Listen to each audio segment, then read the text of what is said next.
Tes enfants ne font que grandir et ils voient le modèle que tu es et que tu vas laisser. Parce que bientôt, ils grandiront, ils vont te poser les vraies questions. Et tu ne vas pas venir leur dire que non, vous voyez, je n'avais rien fait de ma vie parce que je gardais les enfants. Je vous gardais, vous, mes enfants. Ah, je n'avais rien fait de ma vie parce que votre père était quelqu'un de méchant. Je n'avais rien fait de ma vie parce que j'étais concentrée sur mon foyer. Elles vont te prendre 10 exemples. Elles vont te dire, maman, tu n'avais pas vu ça ici. Tu n'avais pas vu ça ici qui était aussi mariée. Et c'est pourquoi j'encourage toujours chaque femme à prendre un temps pour la restauration de son foyer parce que la vérité, c'est que on est entré dans les mariages avec des fondements biaisés et beaucoup ne savent même pas. J'ai reçu une femme, elle m'a dit, j'avais d'abord eu 2 enfants au mariage avant de me marier, mais le mariage, là, ça ne fonctionne pas comme il se doit. Je lui ai dit, est-ce que tu as déjà pris le temps de questionner les fondations et de nettoyer tes fondations? Tu n'étais pas au courant de ça. Je lui ai dit que, parce que quand tu avais forniqué, tu t'es dit qu'une fois mariée, c'est fini et que tu avais échappé belle.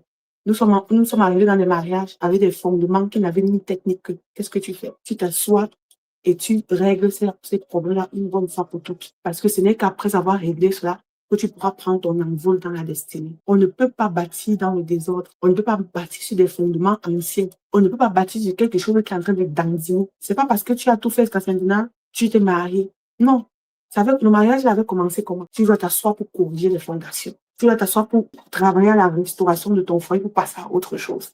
Tes sujets de prière, année après année, ne peuvent pas être toujours axés sur le mariage. Après tout ce que Dieu a fait sur cette terre en envoyant ses oies pour te parler. Après tout ce que Dieu a fait en suscitant des hommes et des femmes de Dieu puissamment pour te parler, pour te dire que voici comment il faut faire, voici comment il faut faire, voici comment il faut faire. Mais jusqu'à présent, le mariage reste encore pour toi un sujet de lamentation. Entre-temps, tu es encerclé d'hommes et de femmes puissamment qui te disent que on est passé par là, ça va. Et voici comment on peut faire. Ou bien nous sommes dans des foyers, ça marche. Toi, tu es autour d'un problème depuis des années que tu ne veux pas résoudre. Et ça te fait stagner. Il y a rien qui peut faire stagner comme un foyer qui ne fonctionne pas.